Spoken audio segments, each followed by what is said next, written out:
దేవుడు తన మహాకృప చేత మనను ఆశీర్వదించి ఆరోగ్యము బలమిచ్చి తన కృపలో తన ఇష్ట ప్రకారం నడిపించుకుంటూ మన జీవిత కాలంలో మరి ఒక దినమిచ్చాడు. మరి ఒక వారం, జూలై నెల 19వ తారీఖు ప్రభుదినం అనే ఊరికి అనుకుంటున్నాం, కానీ సహవాసంగా కూడుకునే అవకాశం లేదు. మరి ప్రభు చిత్తమైతే త్వరలో ఇది కొంచెం ఈజ్ అయితే అందరం మళ్ళా కూడికల్లో కలుసుకొని ప్రభువును ఆరాధిద్దాం.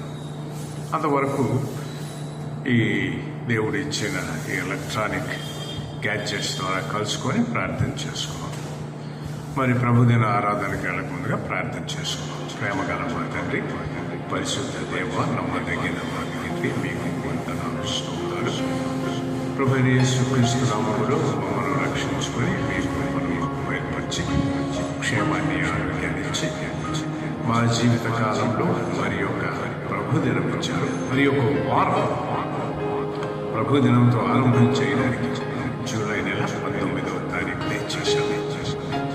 మరి గత వారాల్లో మీ కాపుదల భద్రతనిచ్చారు, మా శరీరాలకు ఆరోగ్యం ఇచ్చారు, ఆత్మలకు క్షేమాన్నిచ్చారు. మరి ఒక వారంలో ప్రభుదినంతో ప్రవేశపెట్టారు.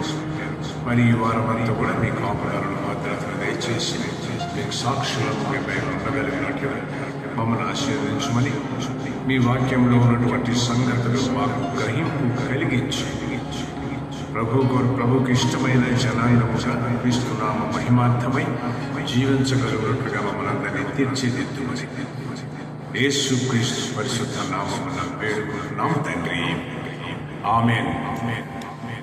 మన పాటల పుస్తకం నుండి పాట సంఖ్య 229 పాడుకుందాం. పాట సంఖ్య 229. స్తుతి స్తోత్రము, స్తుతి స్తోత్రము, స్తుతి గీతమునే పాడేదను, స్తోత్ర గీతమునే పాడేదను. నే పాపినై ఉండగా నీ విలకు తెంచితివి, పరిశుద్ధ ప్రేమను ప్రాణంబు పెట్టి నువ్వు బ్రతికించితివా, నన్ను బ్రతికించితివా. ఓ నాదు యేసయ్యా నీకై నేనేమి చేసేదను, ఏమీయులేని వాడాను నేను, నీకేమి అర్పింతును, నీకేమి అర్పింతును. ఎన్నికలేని వాడా ఎన్నిక చేసేదేవి, కష్టములెన్నైన నష్టములెన్నైన నిన్నే వెంబడింతున్, నిన్నే వెంబడింతును. నన్ను నీ కృప తోడా, నీ ఆత్మ తోడా నింపి పాపులకందరికి నీదు సువార్త ప్రకటింప సాయపడుమా, ప్రకటింప సాయపడుమా. కన్నీటి ప్రార్థనను నీ వాక్య పరిచర్యను పరిశుద్ధాత్మ సహాయమును సమృద్ధిగా నాకిమ్ము, సమృద్ధిగా నాకిమ్ము. స్తుతి స్తోత్ర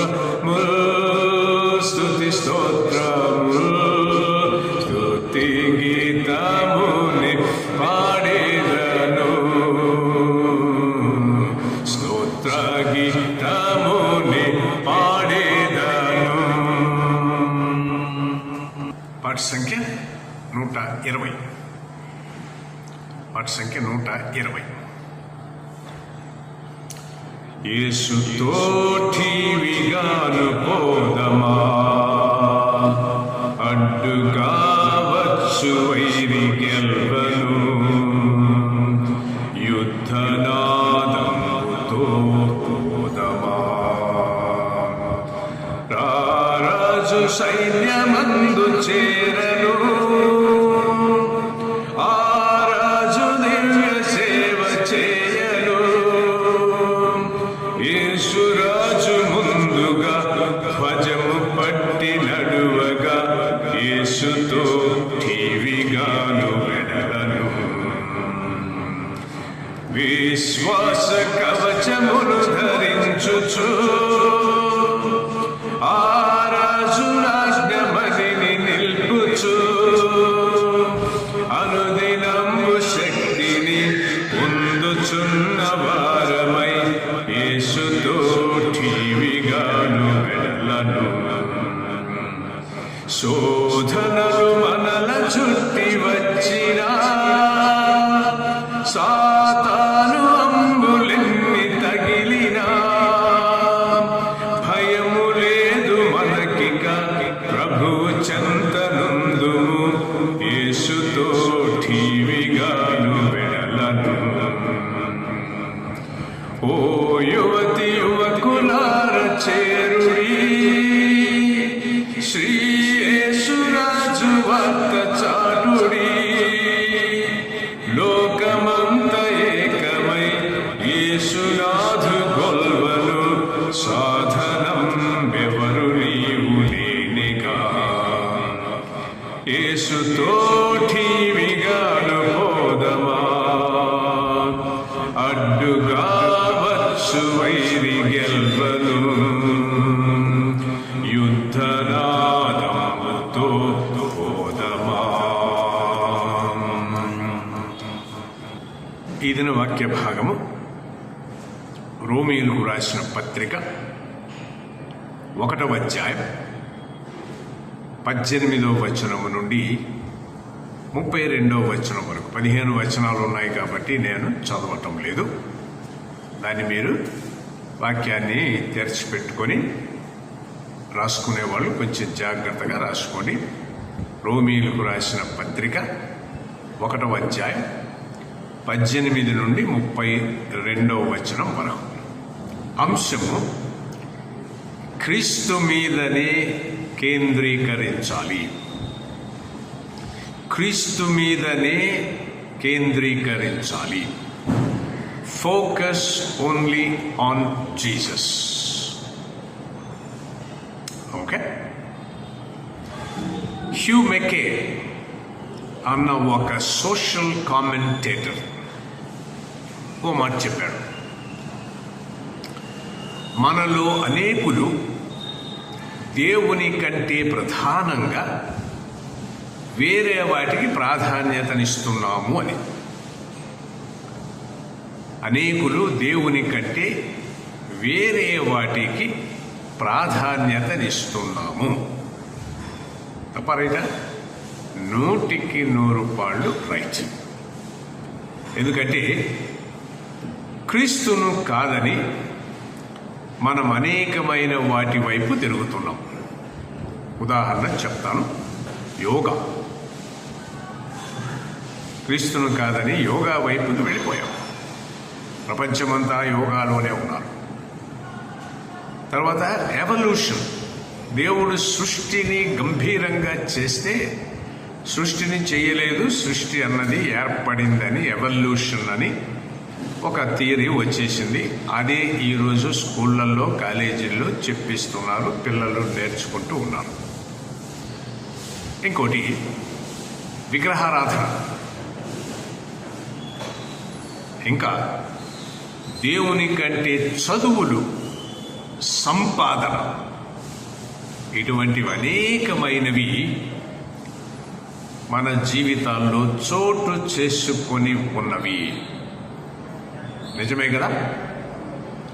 ఇంకా చెప్పాలి అంటే ఆర్టిఫిషియల్ ఇంటెలిజెన్స్ ఈ రోజుల్లో ఆర్టిఫిషియల్ ఇంటెలిజెన్స్, ఇంకా ఆచారాలు, అన్ని అలవాట్లు, ఇంకా చెప్పుకొని వెళ్తే ఈ లిస్ట్ అంతా ఒక పెద్ద చేంతాడంతా అవుతుంది. ఎవరులైతే లవ్ అని అంటే ప్రేమని ఫ్యాషన్స్ అని వెళ్ళిపోతున్నారు. అయితే గమనించండి ప్రియమైన వాళ్ళరా, ఇవన్నీ మంచివి కాదని, తప్పు అని చెప్పటం లేదు. కానీ దేవుని కంటే వానికి ప్రాధాన్యత ఇవ్వకూడదన్నటువంటి సలహా. చూడండి ప్రియమైన వాళ్ళరా, వీటికి ప్రాధాన్యతనిచ్చి దేవుణ్ణి ప్రక్కకు పెట్టే మనం నిజముగా వేరే దారిలో ఉన్నట్టే. యేసుక్రీస్తు దారికి బదులుగా వేరే దారిలో ఉన్నట్టే. అనగా నేను చెప్పేది ఏమిటంటే, దేవుని స్థానంలో వేరేవన్నీ చేరిపోయి ఉన్నవి. అవి ఆ వ్యక్తులను కంట్రోల్ చేస్తున్నాయి. ఇటువంటి విధానం మన దేశంలో చెప్పనక్కర లేనే లేదు. ఇంకా ఇతర దేశాల్లో కూడా దేవుణ్ణి ప్రక్కన పెట్టినవే కనబడుచున్నవి.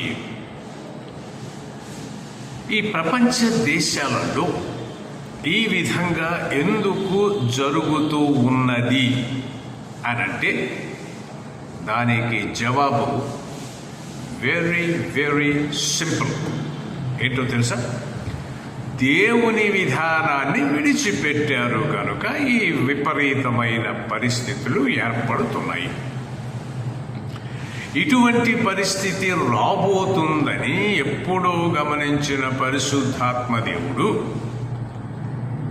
దైవజనుడైనటువంటి పౌలు ద్వారా రోమీయులకు రాసిన పత్రికలో 1వ అధ్యాయంలో 18 నుండి 32 వరకు మనకు అద్భుతమైన విషయాలు తెలియచేశాడు. ఇందులో 3 ముఖ్యమైన విషయాలు మనం గమనించాలి. ఈ 3 విషయాలను గమనిస్తూ జాగ్రత్తగా పరిశీలిస్తూ అట్ ద సేమ్ టైం మనల్ని మనము పరీక్ష చేసుకుందాం.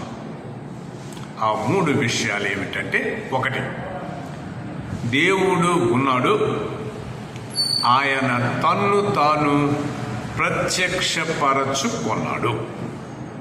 దేవుడు ఉన్నాడు, తన్ను తాను దేవుడు ప్రత్యక్షపరచుకున్నాడు. ఇది మొదటిది. 2వది, దేవుడు మనిషిని సృష్టించాడు, అందుకు కొన్ని కారణాలు ఉన్నాయి. దేవుడు మనిషిని సృష్టించాడు, అందుకు కొన్ని కారణాలు. 3, మనిషి చేత తయారు చేయబడిన విగ్రహాలను ఆరాధిస్తే మనకు కలిగేదేమిటి?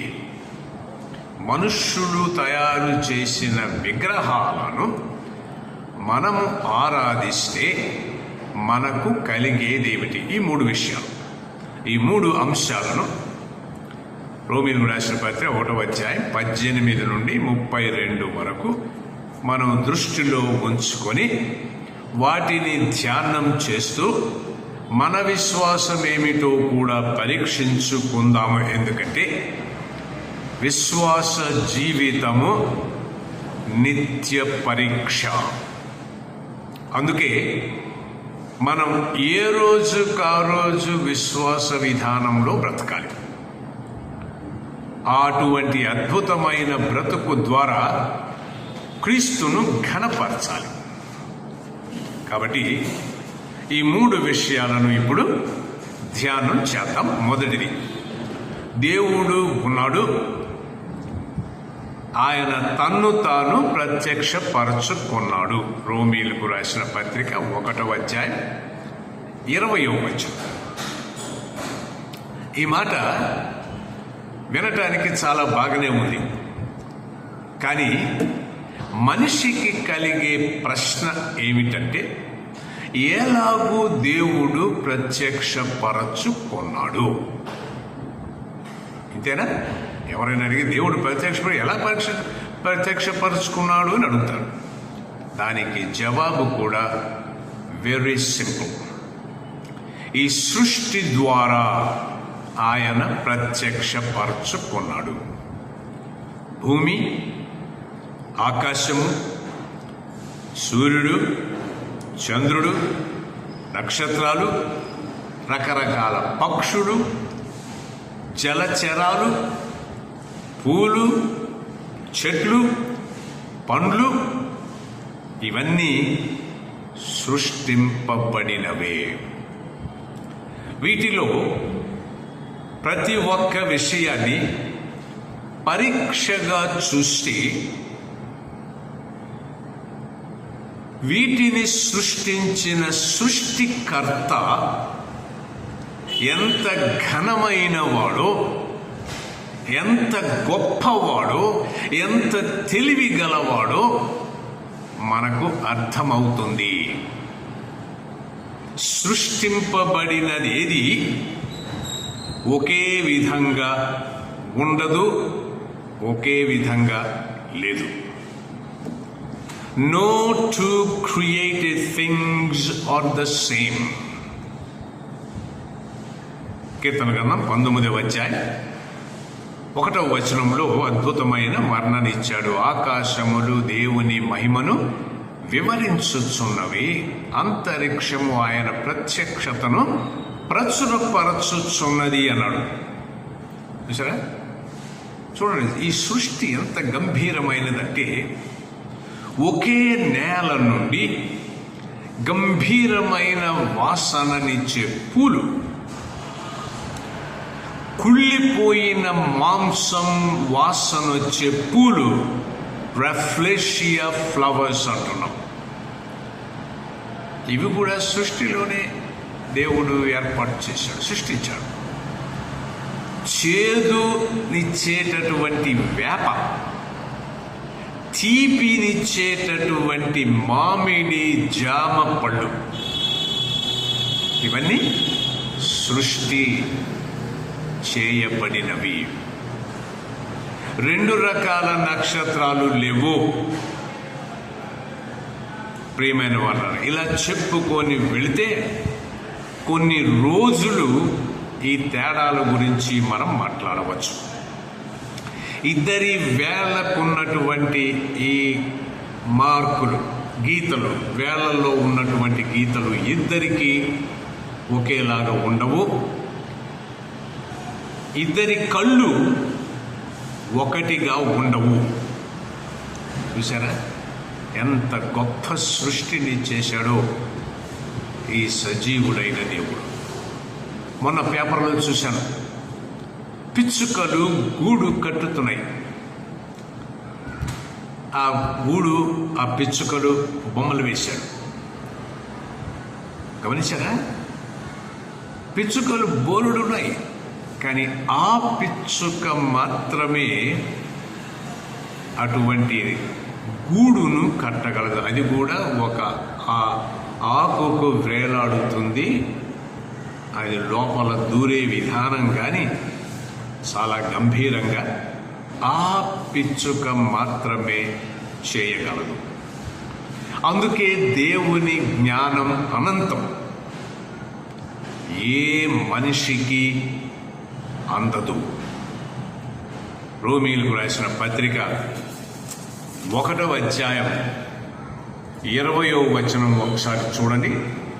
రోమా 1:20 చదువుతున్నాను. ప్రియమైన వాళ్ళు, ఆయన అదృశ్య లక్షణములు అనగా ఆయన నిత్య శక్తియు దేవత్వమును జగదుత్పత్తి మొదలుకొని సృష్టింపబడిన వస్తువులను ఆలోచించుట వలన తేటపడుచున్నవి గనుక వారు నిరుత్తరులై ఉన్నారు. చూడండి ప్రియమైన వాళ్ళ, ఈ విధంగా దేవుడు సృష్టి ద్వారా తన్ను తాను ప్రత్యక్షపరచుకున్నాడు. కాబట్టి ఈ విధంగా మన వాళ్ళు చేయటానికి మన దేశంలో ఈ సృష్టిని ఆరాధించడానికి, సృష్టికర్తను ఆరాధించడానికి పొద్దున్నే సూర్య నమస్కారాలు చేయమన్నారు. సూర్యుని వైపు తిరిగి, మంచిదే కదా. విటమిన్ డి వస్తుంది మనకు, సూర్యుని వేడి నుండి వెలుతు నుంచి అని చెప్తున్నారు. దేవుడు ఏర్పాటు చేశాడు. చూశారా? అద్భుతమైన సూర్యుని నుంచి వచ్చే విటమిన్ డి మనం తింటే రాదట. సృష్టికర్త కనీసం ఒక్కసారైనా సూర్యుని చూడండి అని చెప్పాడు. అద్భుతమైన సృష్టి. సూర్యోదయం అద్భుతం, సూర్యాస్తమయం అద్భుతం, రాత్రిపూట నక్షత్రాలు అద్భుతం, చేపలు, భూమి మీద నీళ్ళలో ఉన్న చేపలు రకరకాలు. ఎంత అద్భుతం అండి ఈ సృష్టి. దేవుడు తన్ను తాను సృష్టి ద్వారా బయలుపరుచుకున్నాడు. కాబట్టి దేవుడు ఉన్నాడు. రెండవ అంశం, దేవుడు మనిషిని సృష్టించాడు. అందుకు కొన్ని కారణాలు ఉన్నాయి. రోమీయులకు రాసిన పత్రిక 1వ అధ్యాయం 21వ వచనం నుండి 25వ వచనం వరకు. 5 రోజులు దేవుడు సృష్టి చేసిన తర్వాత 6వ రోజున మనిషిని సృష్టించాడు. ఇందుకు 2 ముఖ్యమైన కారణాలు ఉన్నాయి. దేవుడు ఆ ఆది మానవులతో, ఆదాము హవ్వలతో ఒక మాట చెప్పాడు. ఆదికాండం 1వ అధ్యాయం 28వ వచనం, మీరు ఫలించి అభివృద్ధి పొంది విస్తరించి భూమిని నిండించి దానిని లోపరుచుకొనండి, సముద్రపు చేపలను, ఆకాశ పక్షులను, భూమి మీద ప్రాకు ప్రతి జీవిని ఏలుడి. You are the ruler. ఇటువంటి ఆధిక్యత ప్రియమైన వాళ్ళరా ఏ జంతువుకు లేదు. ఒక మనిషి ఈ జలచరాలను, జంతువులను, భూమిని ఏలగలడు. ఇంత అద్భుతమైన సృష్టి చేసిన తరువాత దీన్ని ఏలేవాడు ఎవడని దేవుడు మనిషిని సృష్టించాడు. ప్రియమైన వాళ్ళు, ఇటువంటి ఆధిక్యత ఒక్క మనిషికి మాత్రమే. ఎందుకంటే తన పోలిక చొప్పున చేసుకున్నాడు కాబట్టి ఈ మనిషికి దేవుడు ఇచ్చాడు. అందుకు సృష్టింపబడిన వాటన్నిటిలో మనిషి గొప్పవాడు. రెండవ కారణం ఏమిటంటే దేవుణ్ణి అనగా వీటన్నిటినీ చేసిన సృష్టికర్తని ఆరాధించమన్నాడు. సృష్టికర్తనే, వీటి వెనక ఉన్నటువంటి ఒక అద్భుతమైన సృష్టికర్త, ఆయనను ఆరాధించమన్నాడు. అయితే గమనించండి, సృష్టికర్త అయిన దేవుణ్ణి ఆరాధించకపోతే ఆరాధన ఆగదు. ఏదో రకమైన ఆరాధన, విగ్రహాలను మరేదైనా ఒక దాన్ని ఆరాధించే విధానం సాగుతుంది. అందుకే ఈ దినాన సృష్టికర్తకు బదులుగా సృష్టాన్ని పూజించే వాళ్ళే ఎక్కువగా మన దేశంలోనూ ఇతర దేశాల్లోనూ కనబడుతున్నారని 25వ వచనంలో చెప్పాడు. రోమా 1:25. అట్టివారు దేవుని సత్యమును అసత్యమునకు మార్చి సృష్టికర్తకు ప్రతిగా సృష్టమును పూజించి సేవించిరి. యుగముల వరకు ఆయన స్తోత్రార్హుడై ఉన్నాడు. ఆమెన్ అన్నాడు రోమీయులకు రాసిన పత్రిక. చూడండి, అందుకనే కాబోలు పూర్వం రోజుల్లో అనేకమైన బొమ్మలు అనేకమైన రూపాలలో చెక్కారు. చెక్కతో రాళ్ల మీద, గోడల మీద గీసేశారు. ప్రియమైన వాళ్ళారా, అనగా దేవుని స్థానాన్ని సృష్టికర్త స్థలములో ఈ చెక్కిన బొమ్మలు వచ్చాయి. రకరకాల ఆకారాలు, కొన్ని భయంకరమైన ఆకారాలు, కొన్ని భయాన్ని కల్పించేటివి చెక్కబడి ఉన్నవి. చెక్కల మీద కానీ, రాళ్ల మీద కానీ, బొమ్మల్లో కానీ. ఇటువంటి వాటికి ఈ దినాల్లో ధీటుగా మరికొన్ని విగ్రహాలు చేరాయి. ఏమిటో చెప్పమంటారా? మనీ, డబ్బు, పవర్, అధికారం, లవ్, ప్రేమ, లస్ట్, ఆశ.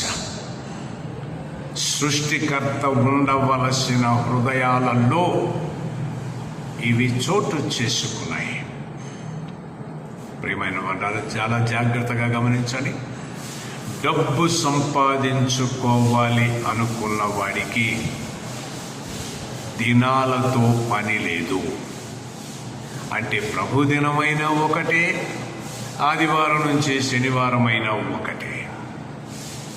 అందుకనే చాలామంది ఈ ఆశలో పడి ప్రభు దినాన కూడా విశ్వాసుల సహవాసాన్ని విడిచిపెట్టి ఆ దిశలోనే అలాగే లవ్ అండ్ లస్ట్ ఆ దారిలో వెళ్ళిపోతున్నారు. అందుకనే ఇటువంటి విగ్రహాలు మనలో ఉన్నాయేమో పరీక్షించుకోవాలి. క్రీస్తును కాదని విగ్రహాలను ఆశ్రయించిన వారికి చరిత్రలో ఏమి జరిగినదో మనకందరకు బాగా తెలుసు. క్రీస్తు అంటే ఒక సమర్పణతో ఆరాధించాలి, ఒక కమిట్మెంట్. ప్రభుదినం అంటే ప్రభుదినమే, విశ్వాసుల కూడికల్లో ఉండాల్సిందే, అది కూడా సమయానికి ఉండాల్సిందే. మన ఇష్టం వచ్చినప్పుడు రావడం కూడా కాదు, ఒక కమిట్మెంట్. ఆయనే సృష్టికర్తని, క్రీస్తు ద్వారానే రక్షణ అని, ఆయనే సత్యము, జీవము, మార్గము అని నమ్మి గ్రహించి ఆయన విధానాల్లో ఉండడం ఈరోజు మన బాధ్యత. ప్రియమైన వాళ్ళరా, దేవుడు మనల్ని సృష్టించింది ఆయన్ని ఆరాధించడానికి.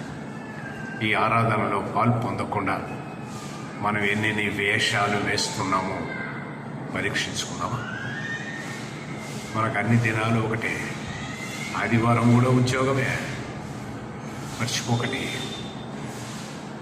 దేవుడు మనను ఆరాధించడానికి ఏర్పరచుకున్నాడు. ఆ విధంగానే మనం ఉండాలి. 3వ అంశం, విగ్రహాలను ఆరాధిస్తే మనకు కలిగేదేమిటి? రోమీయులకు రాసిన పత్రిక 1వ అధ్యాయం 28వ వచనము నుండి 32వ వచనం వరకు కనబడుతుంది. కన్నులుండి చూడలేని, చెవులుండి వినలేని, కాళ్ళుండి నడవలేని, నోరుండి మాట్లాడలేని, చేతులుండి సహాయం చేయలేని విగ్రహాలను ఆరాధిస్తే మనకు కొంచెము తృప్తి ఏమైనా కలగవచ్చునేమో కానీ జీవితంలో మిగిలేది మాత్రం నరకమే. అనగా మన గొయ్యి మనమే తవ్వుకుంటున్నాం అన్నమాట. అసలు జరిగింది ఏంటంటే, దేవుణ్ణి ఆరాధించే విషయంలో కొంత కన్ఫ్యూజన్, మన భాషలో చెప్పాలని కొంచెం తిక్కమక్క వచ్చేది. అదే చెప్పాడు 21, 22 వచనాలలో. ఒకసారి చూడండి. మరియు వారు దేవుని నెరిగియు ఆయనను దేవునిగా మహిమపరచలేదు, కృతజ్ఞతాస్తుతులు చెల్లింపలేదు గాని వారు తమ వాదముల యందు వ్యర్థులైరి. వారి అవివేక హృదయము అంధకారమాయను, తాము జ్ఞానులమని చెప్పుకొనుచు బుద్ధిహీనులైరి. ప్రియమైన వారిని చూశారా? ఇంకా 26, 27 వచనాలు కూడా ఒకసారి చూడండి. ఎందుకు ఈ విధంగా చేస్తున్నారంటే ఏదో ఒక రూపం ఉండాలి కదా అని విగ్రహాల దగ్గరకు వెళితే రక్షించుటకు బదులు నరకాన్నిచ్చే విధానాలుగా ఈ విగ్రహాలు ఉన్నాయని గుర్తుపెట్టుకోండి. రోమీయులకు రాసిన పత్రిక 1వ అధ్యాయం 26, 27 వచనాలు చదువుతున్నాను. అందువలన దేవుడు తుచ్చమైన అభిలాషలకు వారిని అప్పగించెను.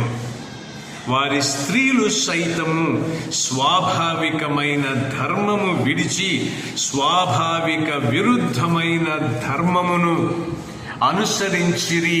అటువలే పురుషులు కూడా స్త్రీ యొక్క స్వాభావికమైన ధర్మమును విడిచి పురుషులతో పురుషులు అవాచ్యమైనది చేయుచు తమ తప్పిదములకు తగిన ప్రతిఫలము పొందుచు ఒకరి ఎడల ఒకరు కామతప్తులై ఉండిరి. అట్లాగే 28 నుండి 32వ వచనం వరకు మీరే చదువుకోవచ్చు. ప్రియమైన వారు, సృష్టాలను ఆరాధించడం వలన కలిగిన ఫలితం ఏమిటంటే భ్రష్ట మనస్సు, అసభ్యకరమైన ప్రవర్తన, వీటితో పాటు పగ, ఈర్ష్య, ద్వేషము, దోచుకునే స్వభావము, మోసము, నరహంతక విధానము, క్రోధము ఇవన్నీ తెచ్చుకున్నారు. వీటి వల్ల దేవుణ్ణి దూషించి ధిక్కరించి గర్వము, పొగడ్తలు, చెడుకు క్రొత్త విధానాలు కనిపెట్టి తల్లిదండ్రులకు అవిధేయులుగాను నీతి లేని ప్రజలముగాను, ఇంగ్లీష్లో చెప్తాను ఈ మాటలు, foolish, faithless, heartless and ruthless ప్రజలైపోయారు. సృష్టాలను పూజించి దుర్మార్గులైపోయారు. ఈ ప్రపంచంలో ఇటువంటి వారే ఎక్కువగా కనబడుతున్నారు కదూ. ఎందుకంటే ఇదే ప్రపంచంగా మారిపోయింది, అయిపోయింది. మనిషిగా బ్రతకాలంటే సృష్టికర్త అయిన యేసుక్రీస్తును ఆరాధించాలి. అప్పుడు మన దృష్టి, విధానము, ఆలోచన, అవగాహన అన్నీ వేరుగానే ఉంటాయి.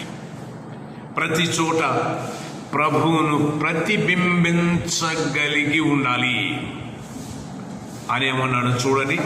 కొరింథీయులకు రాసిన 2వ పత్రిక, కొరింథీయులకు రాసిన 2వ పత్రిక 2-3 పేజీలు తిప్పండి అంతే. కొరింథీయులకు రాసిన 2వ పత్రిక 3వ అధ్యాయం 16, 17, 18 వచనాలు చదువుతున్నాను. నశించు వారికి మరణార్థమైన మరణపు వాసనగాను, రక్షింపబడు వారికి జీవపు వాసనగాను ఉన్నాము.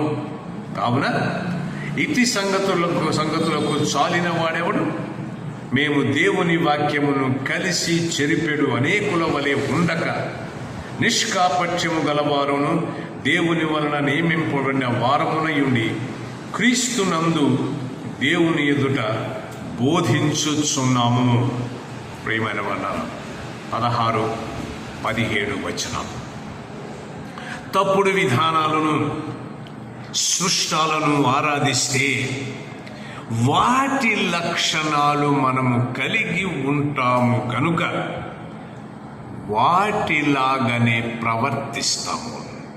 అందుకే మనల్ని మనం ఒక ప్రశ్న సూటిగా వేసుకుందాం.